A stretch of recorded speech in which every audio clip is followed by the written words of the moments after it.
What up, people? It's DJ aka Five Guitars Guy. This week it's songs I heard in anime with Slip Out.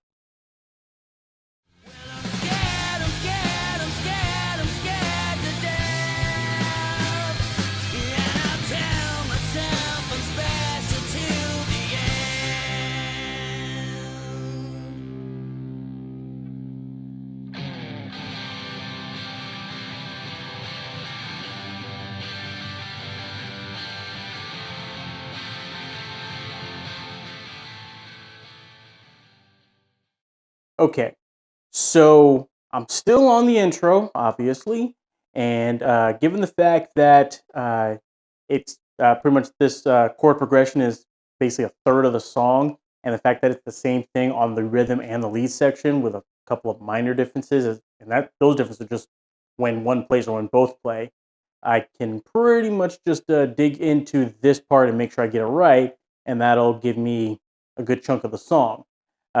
So for right now, the main thing that I'm working on here is just bringing up my speed. Demon speed. Speed's what we need. We need greasy, fast speed. Now, part of me is like, just I want to hurry and get into something. But the whole point of progress is I got to be patient and be ready for it to take a while. So right now, for this first part where I get this right, it's mainly just going to be me working on ramping up my speed because right now I'm starting playing the song at 60% speed. I want to build it up to 75 and then 85 and so on and so forth. So you're going to see where I am now trying to bridge the gap between 60 and 75. And on my own time, I'm looking at videos where I can work on increasing the speed of changing the chords and making sure they're still clean so that I can ramp up the speed of the song. So instead of splitting rhythm and lead, I'll just kind of splice them together. Now, so far, the lead section is the easier of the two based on the guitar. Maybe it's because I've been using the Les Paul a lot lately, more than the Telecaster, or maybe it's just because a slightly wider neck makes it easier for me to get my fingers in the right places. That's what he said. Anyway, so for the lead section, that one's coming along smooth. The chords are ringing out more smoothly when I get them right.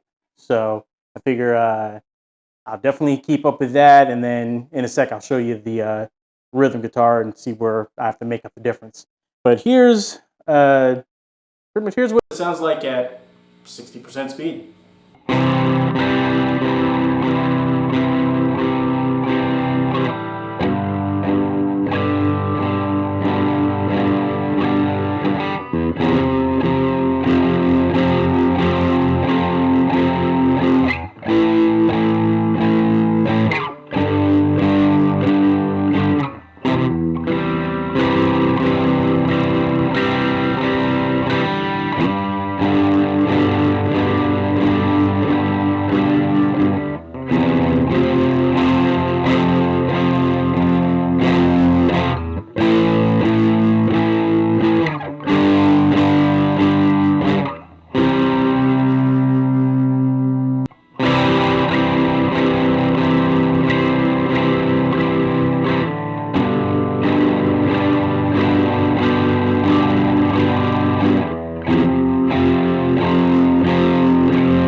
So that's where I am at 60%. As you can hear, a lot of room for improvement.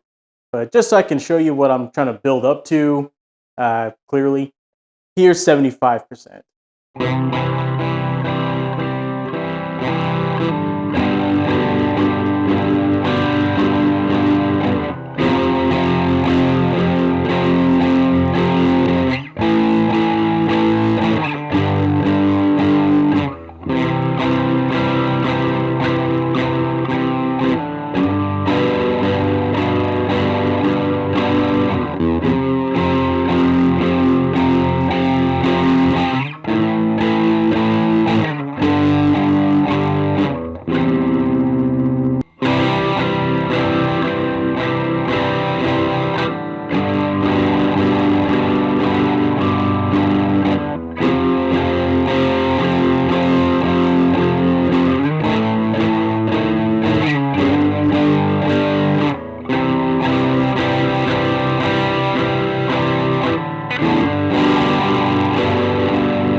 I don't know about you, but to me that one actually sounded a tiny bit better. Maybe because I had to speed everything up and you didn't have time to hear every bad mistake, or I don't know. Maybe I know there have been a lot of instances where I do something, I can do it okay pretty fast, but when I have to slow it down, I don't know, maybe I'm too hyper up here to slow it down and do it right, but yeah, if either way, something to work on. But yeah, that one, that's about where I'm trying to build up to, just make sure I clean it up. As you saw probably, and as I pretty much mentioned in the last video, the main thing is that change from G to F. So that's the one where I got to work on it, and actually I've did a bit of digging, actually pretty much just went on YouTube and looked up chord changes and found 12.5 videos about how to change your chords quickly and cleanly. And I've got a couple of exercises that I think I can give a shot and see how those turn out. As far as exercises is related to getting my fingers to coordinate where they should go, I think two of the it was either this, both of these things were on one video or it was two different videos, but basically the parts they talk about were changing chords in the air, like where you come off the strings, not way out here, but just over, switch your fingers and then put it in the correct spots so you can fret perfectly. There's also one where it's you start with one finger. I think in the video he said, like, at least starting out, start with the first finger and then put the others in place. As I mentioned in my last video, for this one, what's more comfortable for me is starting with the ring finger. When I go from C to G and from G to F, I go with that one and then let the other ones fall into place. Since I remember them, it's just a matter of forming them in time. And then as far as changing chords in time, the exercise that came up was pretty much where I do, instead of playing 4 per measure, just play 1 and then alternate, which would be pretty much just be like if I was going from C to G, not C to, from G to F, which I need to work on. I actually found a video for this where it shows going from F to G, but I can practice both the way they do it. So pretty much what it is you start and you just count off, you play 1 note out of the 4, and then after the 4, you switch. So we're not necessarily after the 4, but you can switch in between while it's going slow. So like, for instance, when you do 1 per measure, it's 1, 2, 3, 4, 1, 2, 3, 4, 1, 2, 3, 4, 1, 2, 3, 4. So then eventually you build up to 2. So that would end up going 1, 2, 3, 4, 1, 2, 3, 4, 1, 2, 3, 4, 1, 2, 3, 4. Something like that. I'm pretty sure I'll be able to do it much better after I've done a load of practice. But anyway, that's where I'm at with this one. So, so yeah, that's about it for where I am with Slip Out. Super excited, like I said in the intro. I love this song, and I can't wait to get good at it. And like I said, what I'm working on now is a third of the song, so I can get, for now I'm just going to focus on speed, and then I'll build up to the strumming pattern, which is going to be a fun thing in and of itself, based off what I've already seen. But that's it for this one. This is DJ, aka 5 Guitars Guy. See ya.